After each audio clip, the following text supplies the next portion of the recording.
Good morning, Happy Valley, and welcome back to another edition of the Penn State 365 podcast. I'm your host, Richie O'Leary, and joined as always when talking Penn State football, our co-host / Penn State Rivals beat writer, Dylan Callahan-Crawley.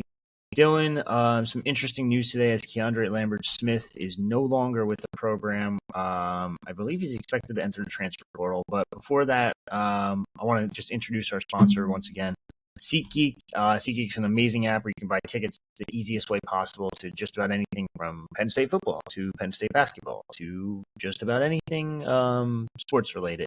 They also have tickets to concerts and other events as well. Use the promo code Penn State Rivals and you get $20 off your first order only. So make sure you use it wisely. If you already used it and you have an old account, just make a new account. It's a simple email away and you get another $20 off your order. So SeatGeek. Promo code Penn State Rivals, SeatGeek.com for more.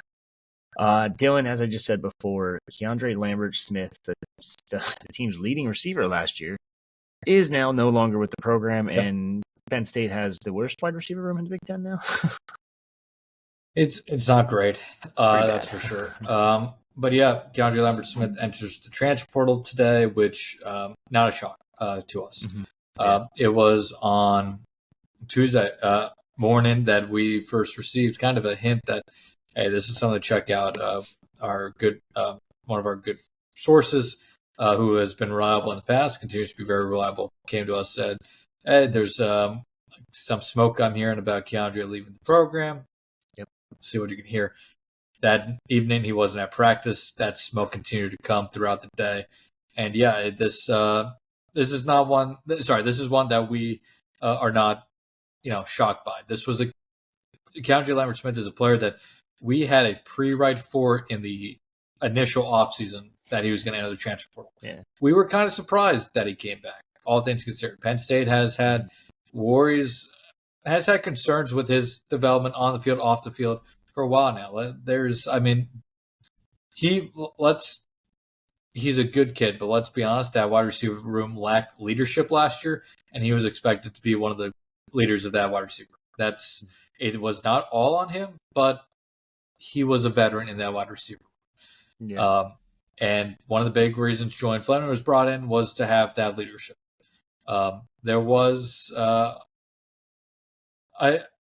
want to confirm some of the things before we stay tuned on the board. There's a couple of reasons I've heard. Going to confirm them before I say them on the podcast, but no, you say money. Fuck it. There are some NIL, I think, reasons here for that he decided to move on from Penn State. But it's definitely a blow for Penn State on the field. It's now Julian Fleming. You've got Harrison Wallace, who's shown to be reliable when on the field, but hasn't been able to stay on the field. KLS, for some of the faults he had, was productive when on the field, especially for the first 9 games of last season.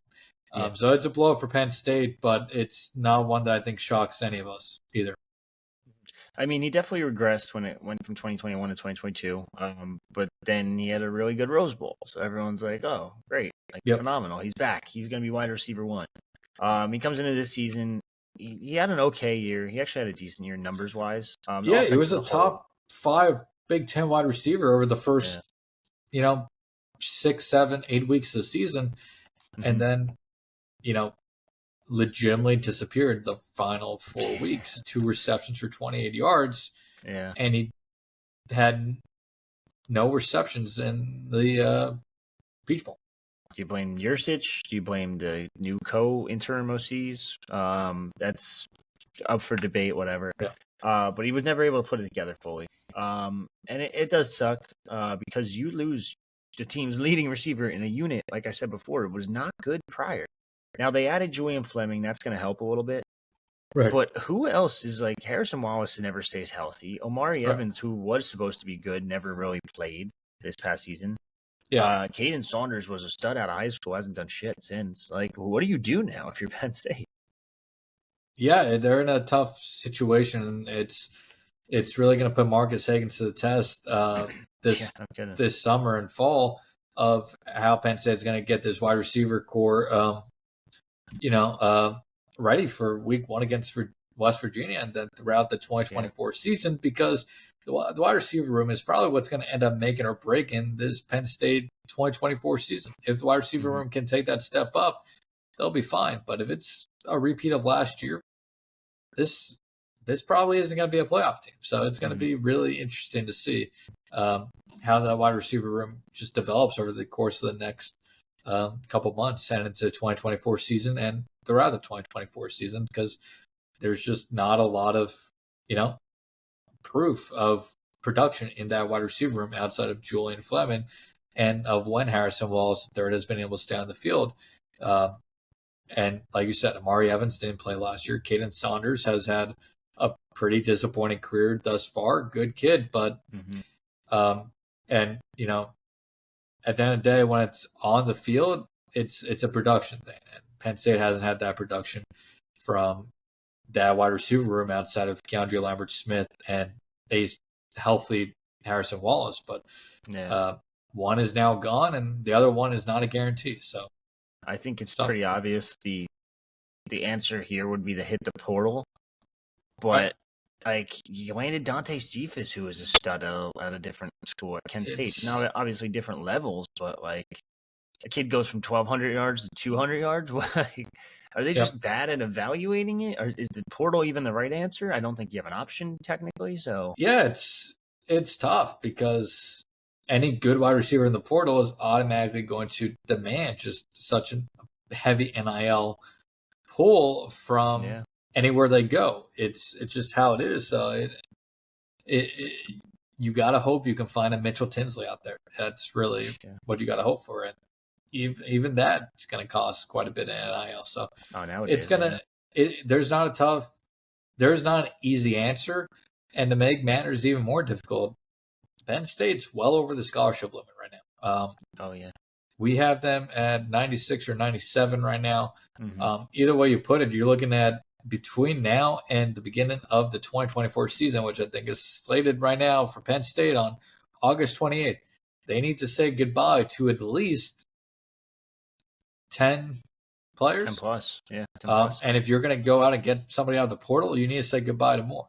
So it's going to be interesting to see what happens there. It's maybe max exodus isn't the right word, but you're definitely going to need a good amount of people to come and or good amount of people to exit the transfer portal here this the rest of this offseason heading into next fall. And so it'll be interesting to see. I'm going to pull this up real quick. Sure. Quarterback, obviously, I don't think we're going to go through this position by position.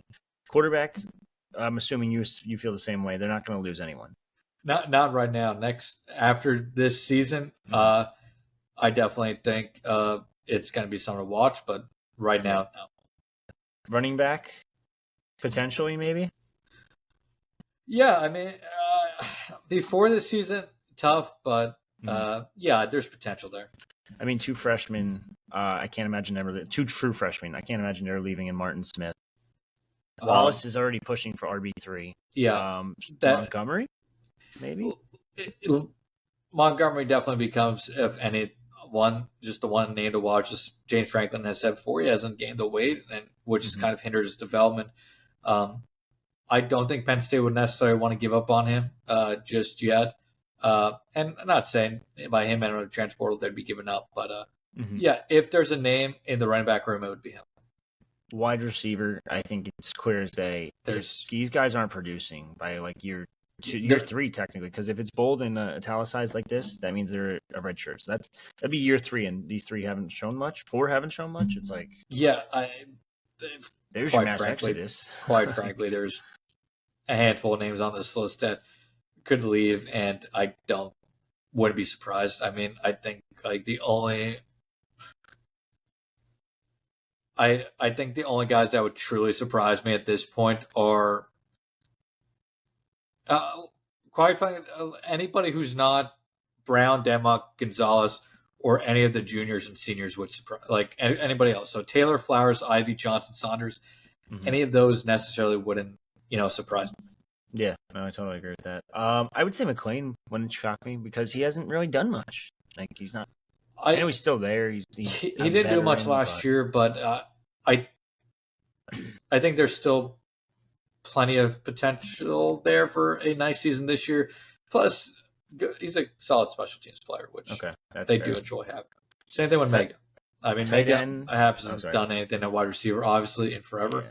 But he's a special teams ace. So. Yeah. Tight end. You do have some young blood. Reynolds is coming in. Reynolds is probably going to make some noise early if I had to guess. I would say sophomores or juniors in that category at least. Yeah, I think I wouldn't expect Dinkins just because I think Dinkins, at least this fall, I think Dinkins is a good spot hand in the fall. But Jerry Cross is in a very tough situation with what Penn State has coming up. And then obviously they feel good about Rapplier. Reynolds isn't going anywhere. So Cross and then Schaefer, is a Penn State legacy, which makes that one tough to project. But it's going to be – this was a big spring for both Cross and Schaefer, so I'm going to be interested to see how those two develop if they stay around heading into the fall, and then where this tight end room sits going into next season especially. Yeah. I don't see anybody right now but after this season, that's a room that I could see movement in for sure. Offensive line. This is where I think it gets interesting because offensive linemen are not a dime. I shouldn't say a dime a dozen. They are worth a lot in the NIL world, in the portal specifically. Even average G5 guys are getting 200-300K. So I wouldn't be shocked to see a couple guys move here, but a lot of them are young too. So that's the thing. And that's my thing here is you look at it, just starting with the freshmen. There's none of these freshmen are going anywire, right? Mm-hmm. Penn State either just signed them or is hiring them. Mm-hmm. I know people are going to say, Birchmeier hasn't played yet.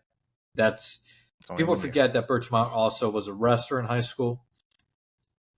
The thing about wrestlers in high school, while you love that versatility, that dual sport, aspect of it. If you're a high school wrestler and an offensive lineman, you have to stay at 285, and then you have to come in and gain that weight.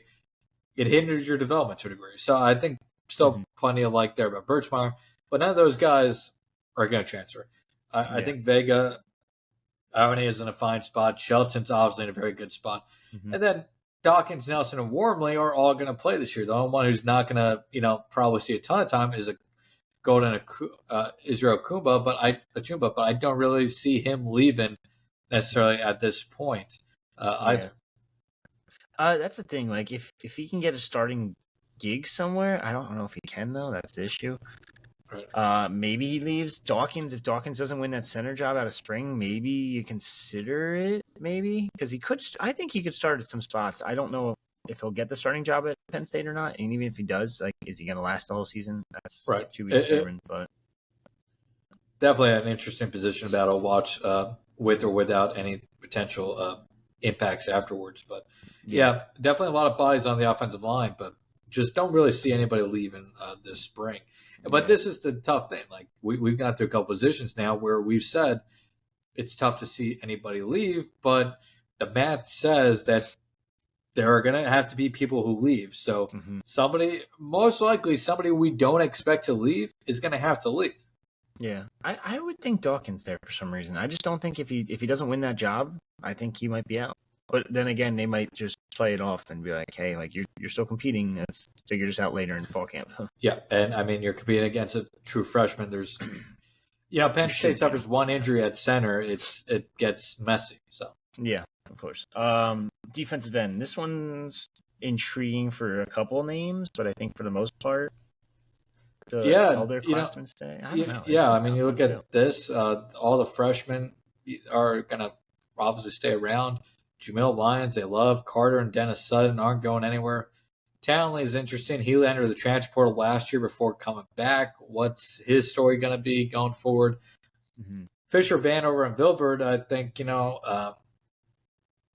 they obviously love what they have in Fisher when he's healthy. Vanover. When those guys are on the field, they've liked what they've seen, but those three have, struggled to stay on the field. If one of them left, I wouldn't be floored, but I'm not expecting anybody in this room necessary to leave. But again, just like I said, keep going through these positions. You don't really see anybody that stands out. But again, the math says there's going to be surprises. Yeah. Where we at? Defensive tackle. This weird group. Is a weird group. Again, you don't expect. Yeah, again, you don't expect any of the freshmen, which takes you to those three returning seniors and Beeman, Ellis, and Hazard. I expect them to all be back, stay around. Caleb Ortiz, they've loved his development recently. Zane Durand isn't going anywhere, and they expect Ford to be back in the summer. So, I mean, again, it's just nothing stands out at that position where you're like, that's a guy who could go elsewhere and play this season. Yeah, Ford's the one that's intriguing to me because he's been injured. I don't think he goes anywhere, but he's just if there's a name, we don't know what he is. If you're putting making me pick one, that is a possibility. I guess that would be the one, but I'm not expecting it. Linebacker. Now they did make some moves here. Did I have Carter on that list? I had Carter up. Yeah. I didn't want to make sure I switched him to defensive end, but linebacker is a little intriguing because we know DeLuca's going to play. We know Elston's going to play. King's going to play. Rojas is going to play. The rest, are some of the young bucks up for grabs now?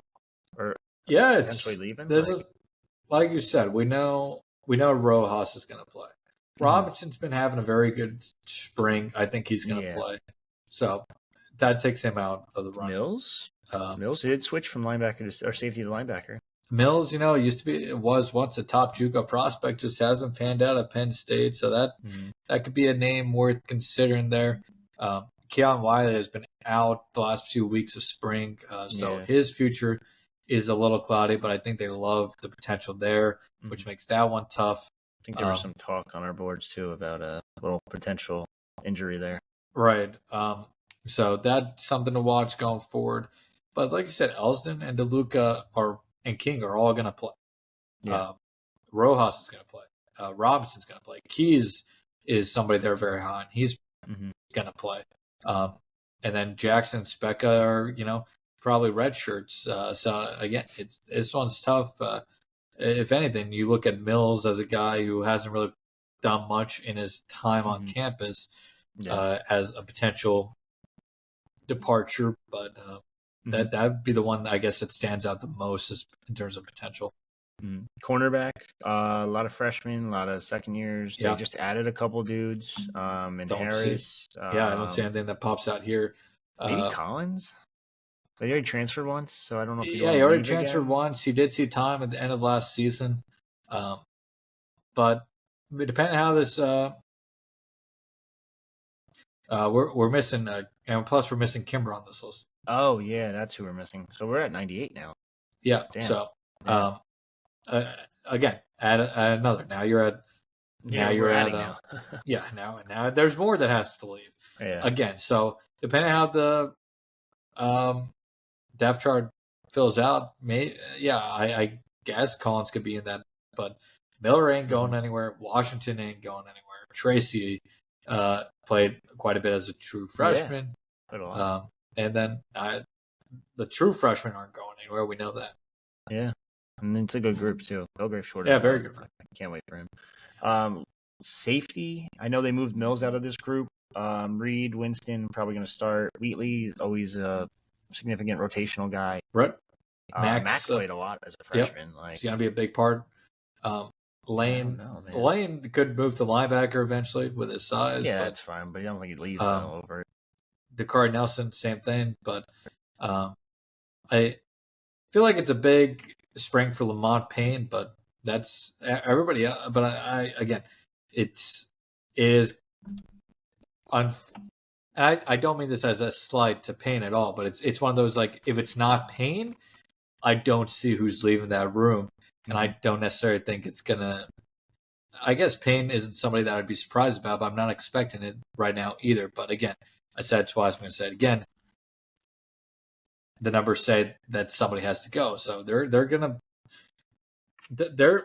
need to get rid of, for like better, at least 11 to 13 guys need to depart this roster by August 28th. So It is what it is. James Franklin says his math is different than our math, but the numbers don't lie. They say that Penn State's over right now and that people are going to have to depart. Perhaps that means they just know who's going to be joining Keandre Lambert-Smith in the transfer portal. But it's going to be interesting to see who it is. So with Keandre in the portal now down to 97, that's tough. It's 12 ships, and it's not really a lot of dudes to pick from. Now, mind you, I could go through that list right now and probably pick out 4 or 5. Get me to 12, and I'm struggling a little bit. Right. There, we went through that, and there's probably 4 to 6 guys that we said, if there's a player in this position group, it's this player. Yeah. But I mean, you're almost, when you're talking about 11, 12 guys, you're talking about, on average, 1 guy per position group, right? So I mean, it's tough. It's tough to find 11, 12 guys, and I think that's not necessarily a bad. I think that's to a degree a good thing, because it means Penn State is recruiting and developing players to a degree that it's like you could see most of those guys making an impact at some point in their Penn State career, but when you're putting together very good rosters, there's going to be an odd man out. Yeah, so we'll wait and see. But or in this case, 12. Yeah, 12 man. No more 12th man. But yeah, so Keandre Lambert-Smith's gone. That's the news of the day. We just went over the the scholarship chart. Plus, we were just talking recently about them adding a potential wide receiver. So maybe more than 12 have to leave. So yeah, and that's something to consider. If they're going to add anybody in the transfer portal, we have no indications they are right now, but it's always a possibility considering that wide receiver room. Or if perhaps there's a player at another position that they just can't say no to. But if they want to add anybody, they have to see more than 12 depart already. So anybody you add, that means another person has to go, which makes it a whole lot tougher to find even more. Yeah, definitely gonna be something to monitor. We didn't talk about special teams, but obviously you got. It's just Sahaydik and Riley. Yeah, and I feel like I'm missing. Is Gabriel Nwosu on scholarship? I don't believe so. I don't think so. Right? But either way, might be. Well, if he is, then 13. Add another one. Yeah, I'm forgetting off the top of my head, but either way, it feels like a big spring for Sahaydik. He didn't win the starting job last year. Alex Falcons did that. And then this spring, Penn State brings in Chase Myers, had a very good year at Tulsa last year. So I believe Myers is PWO. Yeah. Sahaydik is another guy that I think is probably in that conversation of guys to watch. But knowing how these things go in college football, it's probably going to be, we're not going to be 100% on these guys to watch. And there's going to be some guys that we probably sat here and said, I don't see them leaving, are probably going to leave too. So that's how it goes in college football. Yeah, we'll wait and see for that. But as always, stay tuned to Penn State 365 podcast on your podcasting apps on YouTube. If you're on YouTube, hit the subscribe button down below, and you'll get immediate alerts on via email whenever we post a new pod. Most of the time when we post a new pod, it's probably breaking news, just like this one. But we also have like weekly pods that we'll talk about our spring practices. You can go back and watch those, I guess, at this point. But yeah, we'll have a bunch more of stuff going forward. I think that's really it for now. So with Keandre Lambert-Smith leaving, it does take another blow to the wide receiver room. I can't say this enough. I think it might be one of the worst in the Big Ten, if not the worst. It's pretty bad though. It's not a good look right now. Julian Fleming is great. Harrison Wallace, when healthy, is good, but the rest is it's a big question mark. Yeah, so we'll wait and see what happens there. But for me and Dylan, that's another episode of the Penn State 365 podcast. Signing off.